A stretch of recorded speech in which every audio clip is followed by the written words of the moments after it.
Okay, I'm gonna do another tessellation option, or basically use an extrusion in polygons option. So once again, this is the same model as I had before. Basically, it's a cloth, end cloth associated to this helix after being smooth mesh. I applied some wind and I select some points and made a constraint to those points. All those attributes are here in end dynamics, and constrain and mesh first to the object after being mesh smooth. Create and cloth, select create and cloth. Afterwards I place some wind to it. You have to check out previous tutorials to see these options. Afterwards select the vertex and I say and constrain transform.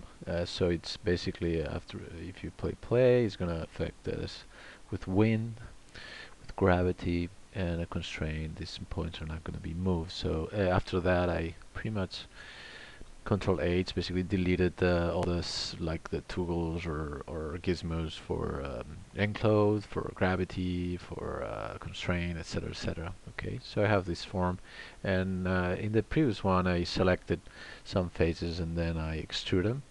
In this one I'm going to do quite different. I'm going to do a very small example here. I'm going to just right-click faces.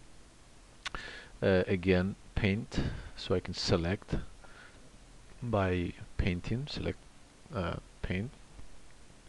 And for only these ones, because I think it will take too much memory out of this little computer, I'm gonna basically go to polygons here, and I'm gonna say edit mesh, and there's this option of add divisions. Okay.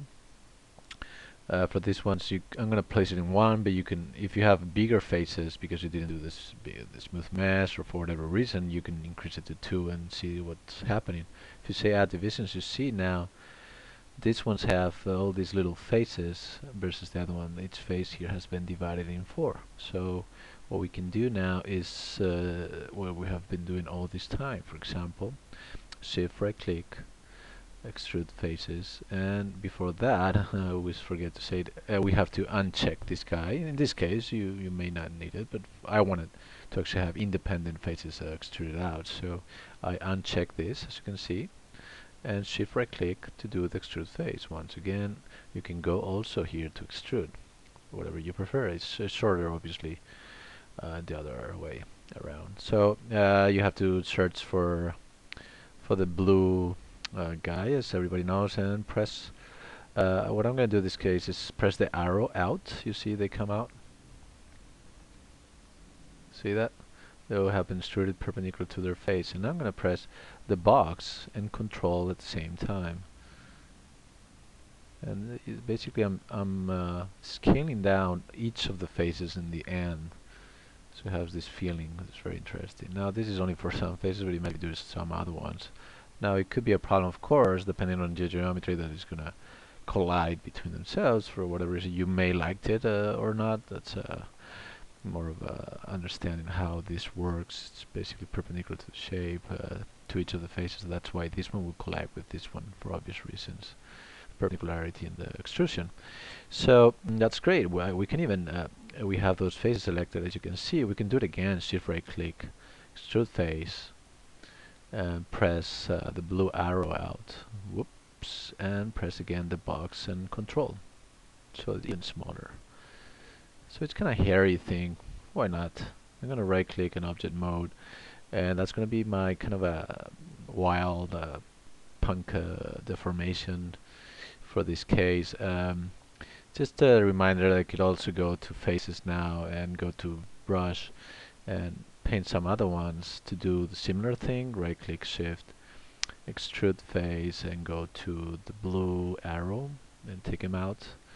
And now the blue box with control press and take him in a little bit, just to see. Right click object mode to see the difference. You know, this we first, sorry for that, we first subdivide, that's why they're smaller, and this one we didn't, so we have a different total geometry. It's good to have both, and I'm gonna try to render if we can like both in a nice way, if it doesn't go too crazy. I think this is a nice spot.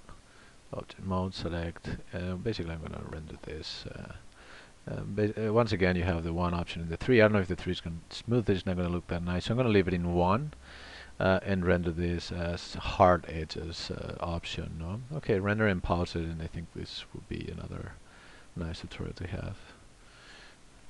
Okay, so this is quite nice.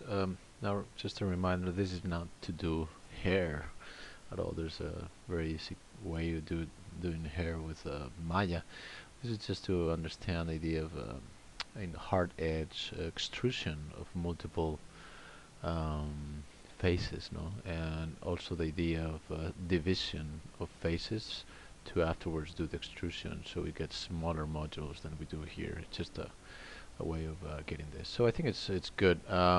So another thing that you could do is also apply a deformation to this one of the differences that we have checked, like bending, etc., etc. And if these guys had divisions, which is one of the options when you do the extrusion, give me 3 divisions, you can afterwards deform like bending, and all of them will be bending accordingly. So another thing you can do, of course, is go to faces and select individual top faces in W and move them more individually. As you can see, if one of them you don't like where it's looking, it's very there's many potentials for this, of course.